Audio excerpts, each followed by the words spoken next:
Hey, thanks for stopping by the Black Barn right here in pre-apocalyptic America.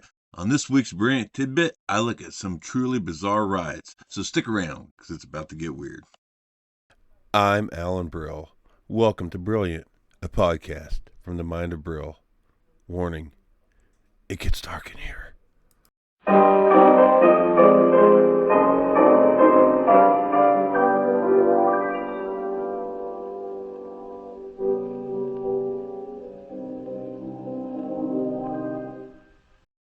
Let's kick it off with clowns versus firemen with the Toronto Clown Riot of 1855. It seems that some of the performers from the S.B. Howe Star Troupe Menagerie and Circus were spending their downtime at Mary Armstrong's Bordello on King Street. Now, this is also a popular haunt for off-duty volunteer firemen from the Toronto Hook and Ladder Firefighting Company.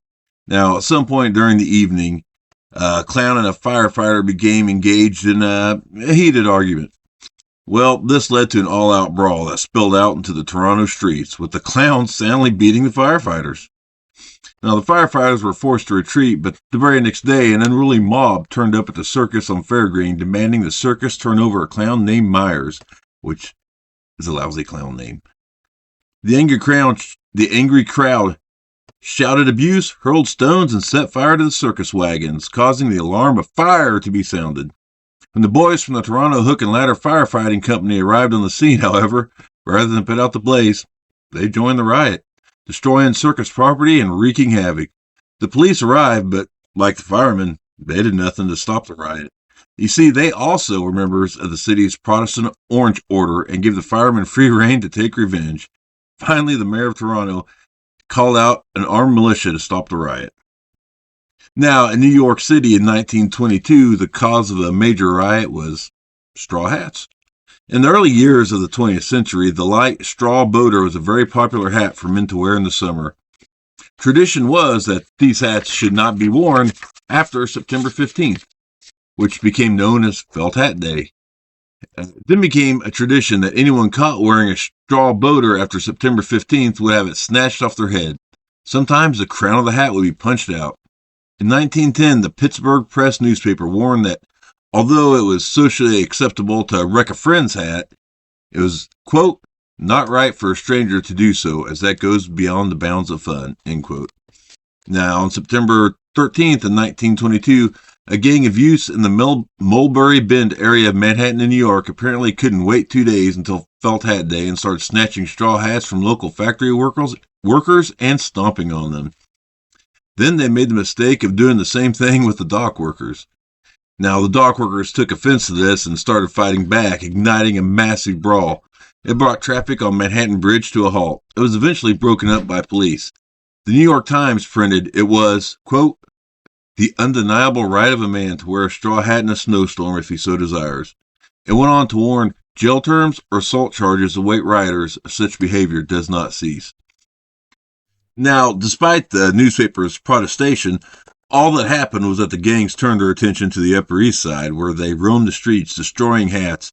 Some of them even went armed with a large nail-studded stick that was used to hook the boaters right off their heads, and then probably to beat the person if they got feisty over it. At one point, over 1,000 teens brought chaos to Amsterdam Avenue, with running fights in the streets resulting in a lot of injuries, and some of them requiring hospital stays, and many, many arrests. The riot lasted 8 days. Straw hats causing a fashion faux pas, if you will, causing an 8-day riot. Of course, this one beats that. In Amsterdam, eel pulling used to be a very popular form of entertainment. You see, they would stretch a rope over the canals with a live eel hanging from it, and people would sail underneath trying to grab the slippery critter off the rope without falling into the canal. And usually there was a large cash prize for the winner. In 1886, eel pulling was banned by the government because it was cruel public entertainment. Now, the good people in the Lindengracht Canal simply ignored this and held an eel pulling event on July 25th of that year anyway. They hung the eel and offered a week's wages to the winner. Now, the police come to shut that noise down and cut the rope suspending the eel, which then hit a spectator on the way down. I don't know if the eel hit it or the rope. It's not clear about that. This spectator began to wail on the cop with an umbrella, igniting a riot as the crowd turned on the police, beating them badly. The police drew their sabers and managed to fight their way out. It's getting pretty serious. Now, they came back in force, and the rioters hurled cobblestones at them. Now, around 10 that night, the riot was postponed due to rain. And you would think, okay, it's raining, they all went home, they slept it off, everything's cool the next day. But nope. The riot resumed the next day when locals lay siege to the police station. Amsterdam authorities then called in the military. Now, the locals, they built barricades and took to the rooftops, pelting the soldiers with tiles, and were probably kind of proud of themselves until the troops responded by opening fire with live rounds, killing 26 people, which brought the riot to a screeching halt. 2,000 rioters were sentenced to prison, and the police were consoled with free cigars for getting their butts whipped. And I'm not sure what happened to the eel. I sourced these stories from the Fortean Times 461 September 2025 issue. Hey, thanks for dropping by, and if you liked what you heard, please consider subscribing and throwing a like on this bad boy. Hey, I reckon that's it for this week, but swing by the Black Barn next week and I'll have another exploration of the strange for you. But until then, keep it weird.